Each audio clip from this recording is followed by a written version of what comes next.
오늘 본문의 말씀은 예수님께서 공생애를 시작하기 이전에 광야에서 사단의 시험을 받으시는 그런 과정을 다루고 있습니다. 그런데 본문을 읽다 보면 한 가지 의구심이 생깁니다.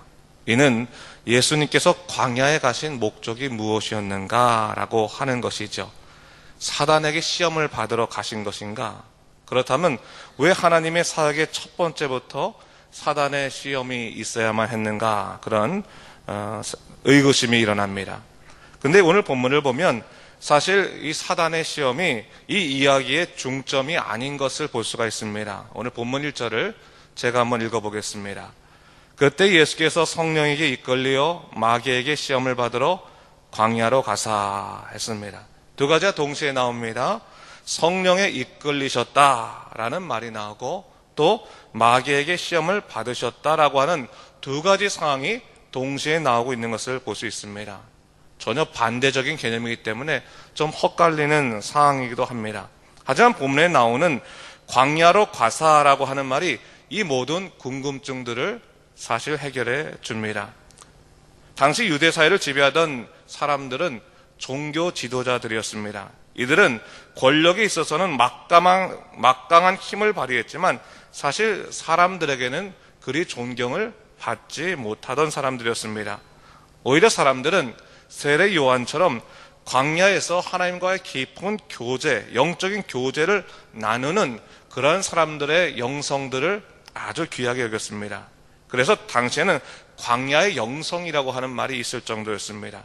하나님과의 깊은 영성을 추구하려고 하는 사람들은 광야로 들어가서 기도를 하게 되는데 예수님께서도 하나님과의 깊은 교제를 나누기 위해서, 교제를 위해서 광야로 들어가셨는데 그 모든 것이 다 성령의 이끌리심으로 인하여였다라는 것을 성경이 우리에게 가르쳐주고 있는 것입니다.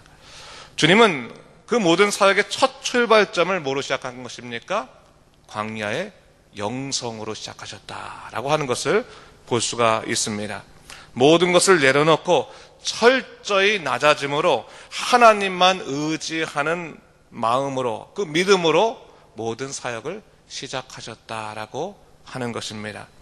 사실 광야는 사람의 생각이 멈추는 곳입니다. 내 의지로 얻을 수 있는 것이 아무것도 없는 불모지와 같은 것입니다. 그래서 광야는 사람의 얕은 속임수나 처세술 같은 것이 통하지 않는 투명한 것이고 하나님만 의지할 수밖에 없는 믿음의 장소가 되는 곳입니다. 오늘 우리가요, 하나님의 사람으로 살기 위해서 필요한 것이 뭐겠습니까? 안정된 생활이겠습니까? 풍요로운 환경이겠습니까? 그런 것이겠습니까? 오늘날 보면요, 하나님을 믿는 사람들도요, 안정감이라는 차원에서 보면 세상 사람들과 별다르게 다를 것이 없는 것을 보게 됩니다. 그래서 물질이나 여유로운 환경을 통해서 자신들의 그 안정감을 찾으려고 하는 사람들이 많습니다. 뭔가 부족해지면 견디지 못합니다. 불안감이 휩싸입니다. 신앙도 연약해집니다. 근데 여러분, 오늘 주님께서 우선적으로 광야에 들어가심으로 인해서 오늘 우리에게 가르치고자 하신 것이 무엇이겠습니까? 이것은 바로 광야의 능력, 광야의 영성을 배우라고 하는 것입니다. 모든 삶의 안정감과 능력이라고 하는 것이 결코 환경의 넉넉함을 통해서 오는 것만이 아니라고 하는 것을 몸소 가르쳐주고 계시는 것입니다. 사회가 불안해지면요, 사람들이 하는 첫 번째 행동이 뭐냐면 사재기 같은 거, 그렇죠? 필요하지 않은 것들도 막 사다가 재며놓습니다. 뭔가 자기 눈앞에 뭔가 채워져 있으면 마음에 안정이 생겨요. 야, 이제 문제 없겠다. 눈에 보이는 것을 통해서 자기의 마음의 안정을 꾀합니다. 근데 여러분, 이런 사람들은 광야의 기적을 체험할 수 없습니다.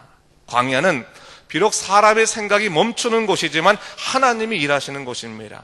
이스라엘 백성들이 광야에 들어갔을 때 그들은 아무것도 땅에서 구할 수 없었습니다. 그러나 그들이 출애굽을 할 때 분명한 것은 뭡니까? 이 광야 40년 동안 하나님께서 그들을 메추라기와 만나로 먹이시면서 그들을 살리셨다고 하는 거예요. 우리가 하나님의 사람이라면 이 광야의 능력을 놓치지 말아야 됩니다. 우리가 광야의 영성을 갖게 되면요, 넉넉함의 감사보다 때로는 부족함의 감사가 얼마나 큰지를 깨닫게 됩니다. 눈에 보이는 것보다 눈에 보이지 않는 하나님의 인도하심에 대해서 더 큰 신뢰감을 갈 수 있게 됩니다. 그리고 무엇보다도 내 감정과 생각보다 하나님의 섭리를 더 중요시 여기는 내려놓음의 믿음을 갖게 되는 것입니다. 여러분 한번 생각해 보세요. 우리가 뭔가 가져서 누리는 그 안정감도 있을 수 있겠지만 때로는 아무것도 없다 할지라도 내 주 하나님 한 분만으로 저는 만족합니다. 하나님이 나의 주님이기 때문에 내가 가진 것 아무리 없더라도 하나님, 저는 하나님 한 분만 믿고 살아갑니다. 어느 경우가 더 믿는 자들에게 큰 안정감을 주겠습니까? 하나님 붙드는 것 아니겠습니까? 근데 여러분, 사단은요, 광야에 처한 사람들로 하여금 하늘의 능력을 바라보지 못하게 하기 위해서 세상 것에 집착하게 만들어요. 광야에 처했을 때 땅 보면 실망할 것밖에 없어요. 낭망할 것밖에 없어요. 낙심받게 되지 않습니다.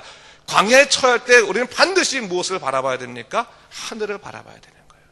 하늘을 바라보니 하나님께서 주시는 만나와 메추라기가 그곳에서 있고, 하늘을 바라보니 하나님께서 그들을 인도하시는 구름 기둥과 불 기둥이 그곳에 있습니다.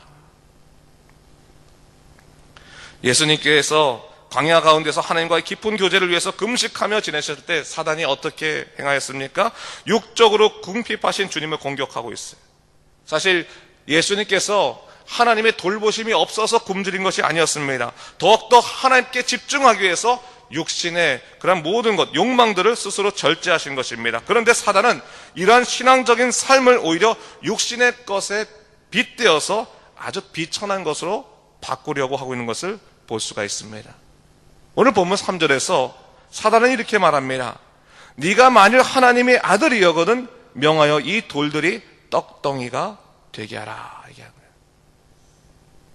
사단은 육적으로 굶주리신 주님을 혼돈케 하려고 하고 있는 것을 볼 수 있어요. 네가 하나님의 아들인데 어떻게 굶고 줄일 수가 있겠느냐? 이 돌을 떡으로 만들어서 너희 부족감을 채우라 라고 이야기하고 있어요. 여러분, 사단은요, 인간의 단편적인 상황만을 가지고 얼마든지 사람의 신앙을 혼돈케 할 수 있습니다. 그런데 여러분, 실로 중요한 것은 우리가 가난하든지 부하든지 우리 심령이 하나님 앞에 바로 서야 한다는 사실입니다. 아무리 사단이 상황의 문제를 들어서 우리를 혼돈케 한다 할지라도 우리가 분명히 알아야 할 것은 뭡니까? 우리는 택함 받은 족속이요, 왕 같은 제사장이요, 거룩한 나라요, 그의 소유된 백성이란 사실입니다. 하나님이 택하셨기 때문에 하나님께서 책임지시는 주의 자녀라는 사실입니다. 믿으십니까? 그것을 믿음이 있어야 되는 거예요. 믿음은 물질적인 환경이 아니라 우리 심령 안에서 시작되는 영적인 능력이라는 사실을 잊지 말아야 돼요. 그래서 우리는 주님으로부터 이 광야의 영성을 배워야 되는 거예요. 우리 주님도 하나님이셨지만 이 광야 가운데서 사단의 시험을 받으셨어요. 그런데 시험에 넘어지신 것이 아니라 이 광야에서 우리에게 뭘 가르치는 거예요? 시험에 이기는 방법을 가르쳐 주시는 거예요. 이기는 방법을. 주님은 사단에게 이렇게 말씀하십니다. 4절 말씀, 우리 한번 다 같이 4절 말씀 읽도록 하겠습니다. 예수께서 대답하여 이르시되 기록되었으되 사람이 떡으로만 살 것이 아니요 하나님의 입으로부터 나오는 모든 말씀으로 살 것이라 하였느니라 하시니. 사단은 육적으로 굶주리신 예수님을 빵으로 유혹하였지만 예수님께서는 단호하게 말씀하셨습니다. 사람은 떡으로 사는 것이 아니라 하나님의 입으로부터 나오는 모든 말씀으로 사는 것이다 말씀하셨어요. 이 말씀은요, 사람에게 음식이 필요 없다고 하는 그런 말씀이 아니에요. 이 말씀은 사람이 어떤 삶의 형편에 놓인다 할지라도 하나님의 뜻보다 앞설 수 없고, 또 하나님께서 당신의 약속으로 그 자녀를 돌보신다, 보호하신다라고 하는 그런 의미입니다. 사단은요, 우리를 하나님으로부터 떨어지게 만들어요. 멀어지게 만듭니다. 그래서 상황을 극대화시키는 거예요. 이길 수 있는 상황인데, 충분히 믿음으로 이길 수 있는데 믿음으로 이길 수 없다라고 여길 만큼 상황을 극대화시켜요. 아니, 상황을 극대화시키는 것이 아니라 우리의 마음을 아주 왜소하게 만들어요. 그 상황이 커지게 보이게 해요. 사단에게 속지 말아야 되는 거예요. 이 세상을 창조하신 하나님께서는 우리로 하여금 능히 이 세상의 모든 어려움도 이길 수 있는 힘을 주셨어요. 하나님 말씀만 우리가 붙들고 있으면 우리는 지지 않습니다. 정말 상황이 어렵다 할지라도 말씀 속에서 힘을 얻고 능력을 얻는다면 상황 이길 수 있습니다. 사단은 첫 번째 시험에 실패를 했어요. 그래서 두 번째, 세 번째 시험을 가지고 우리 예수님께 나옵니다. 사단은 주님을 성전 꼭대기에 세우고 말합니다. 네가 하나님의 아들이라면 뛰어내려라 얘기하는 거예요. 그러면서 사단이요, 이제는 예수님을 속이기 위해서 어떻게 합니까? 자기도 하나님의 말씀을 인용해요. 뭐라고 말합니까? 시편 말씀을 인용해서 기록되었을 때 그가 너를 위하여 그의 사자들을 명하시리니 그들이 손으로 너를 받들어 발이 돌에 부딪히지 않게 하려다. 네가 하나님 말씀으로 산다며, 나도 하나님 말씀으로 한번 얘기해 볼게 라고 하면서 하나님 말씀, 기록되었을 때 이런 말씀이 있다라고 얘기하는 거예요. 거기에 주님께서도 속지 않으셨어요. 여러분, 이 말은요, 어떻게 보면 우리 인생, 연약한 인생에서는 충분히 고민해 볼 만한 인생이기도 해요. 왜요? 하나님께서 택하셨으면 하나님께서 그 자녀를 돌보신 것이 마땅하죠. 틀린 말 아닙니다. 근데 여기서 사단의 시험, 속임수가 있어요. 뭡니까? 하나님께서 우리를 보호하시는 것은 분명 맞는 것이지만, 하지만 우리 인생의 긴급한 위기로 인해서 하나님을 나의 종 삼으려고 하는 것은 잘못된 것이라는 사실이에요. 예수님께서 성전 위에 올라가서 뛰어내릴 이유가 없어요. 또 위험에 처했을 때, 사람이 위험에 처했을 때 하나님께서 반드시 그 위험에서 그대로 응답하셔야 된다고 하는 것은, 그것은 우리는 하나님을 너무 우리의 생각 안에 가두는 거예요. 하나님께서는 우리를 사랑하세요. 그래서 우리 생각 너머에서부터 우리를 이끄실 때가 너무너무 많아요. 우리는 하나님 이렇게 반드시 해주면 좋겠습니다 라고 생각하지만 하나님께서는 이 길을 허락하지 아니하시고 또 다른 길을 허락하실 때가 있어요. 근데 그 격차, 그 시간 동안 우리 너무나 불안해요. 그래서 어떡합니까? 우리는 하나님이 진짜 하나님이시라면 내 뜻대로 지금 해주세요.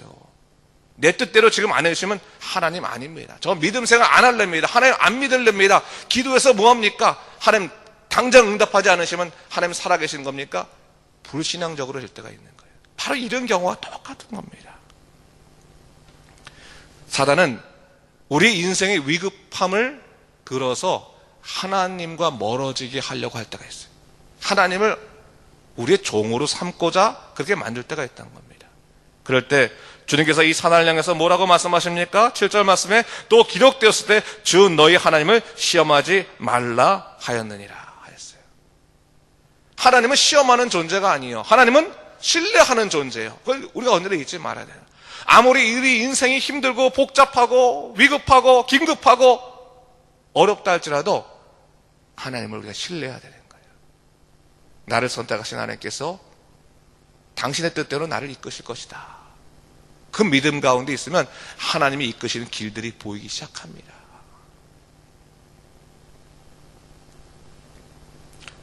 하나님은 시험을 받으시는 분이 아니십니다.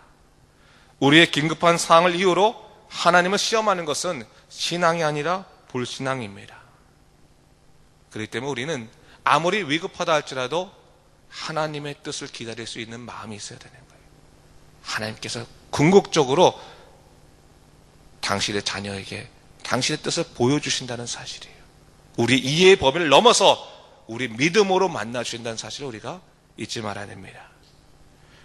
마지막으로 사단은 주님을 지극히 높은 산으로 데리고 올라가서 자기에게 절만 하면 천하 만국을 주겠다고 그렇게 말합니다. 이것은 우리의 욕심을 자극하는 거예요. 어떻게 보면 편법으로 살도록 우리를 자극하는 거예요. 여러분, 성령이 이끌려 사는 사람들은 하나님의 계획의 순서를 기다릴 수 있어야 되는 거예요.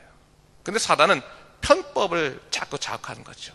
예수님께서는 사역을 다 마치시고 십자가에 죽으시고 부활하시면서 이 모든 세상 나라를 하나님의 나라로 만들 그런 의무가 있었어요. 근데 그렇게 복잡하게 살지 말고 한 번 나에게 절만하면 내가 다 줄게 라고 얘기하는 거 아니겠습니까? 내가 물러나 줄게 라고 말하는 거예요. 영적인 싸움을 할 필요 없어. 너 나한테 절만하면 내가 물러나 줄게 라고 말하는 것이 사단의 편법적인 속임수였어요. 야, 어떻게 살든 너가 축복되게 살고 복되게 살고 부하게 살고 건강하게 살면 그러면 너 하나님 축복 아니냐? 이게 말하는 것 똑같은 거예요.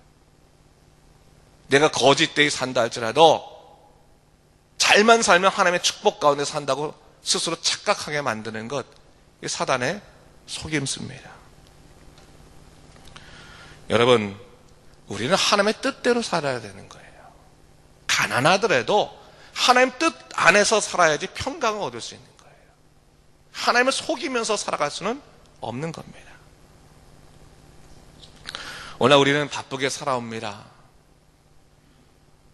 그런 과정에서 오히려 하나님께서 우리를 이끄시는 것을 혹시 잊었다라면 이 말씀, 오늘 말씀 한번 기억해 보십시오. 광야의 영성, 하나님께서 광야의 능력을 주시는 거예요. 우리에게 광야를 많이 허락하셨다면 지금은 어떤 시간인가? 여러분이 혹시 광야의 삶을 지금 살고 계시다라고 한다면 하나님께서 지금 땅을 바라보고라고 말씀하시는 것이 아니에요. 하늘을 바라봐라. 하나님께 의지하고 모든 시험을 이겨내라고 말씀하시는 하나님께서 여러분을 가르치시는 때라는 것을 기억하시고 언제나 주님 안에서 능력으로 살아가신 여러분 되시기를 주님의 이름으로 축원합니다. 기도하시겠습니다. 주 하나님 아버지 감사합니다. 오늘 주의 말씀을 통해서 다시 한번 믿음으로 사는 삶이 무엇인가를 우리가 깨닫게 됩니다. 광야의 능력으로 사는 삶이 무엇인가를 깨닫게 됩니다. 인생을 살아갈 때 우리는 때로는 우리 맘대로, 우리 식대로, 우리의 느낌대로 살고 싶을 때가 얼마나 많이 있습니까? 그러나 주님, 우리가 그렇게 살지 않게 하시고 오직 하나님의 뜻대로 하나님의 그 마음 가운데, 하나님의 섭리 가운데 살아갈 수 있도록 인도하여 주시옵소서. 그래서 오직 하나님과 동행하며 사는 삶 살게 하여 주시고 주님께 기뻐하시는 믿음의 삶을 살아가도록 인도하여 주시옵소서. 감사드리며 이 모든 말씀 우리 주 예수 그리스도 이름으로 간절히 기도드립니다. 아멘.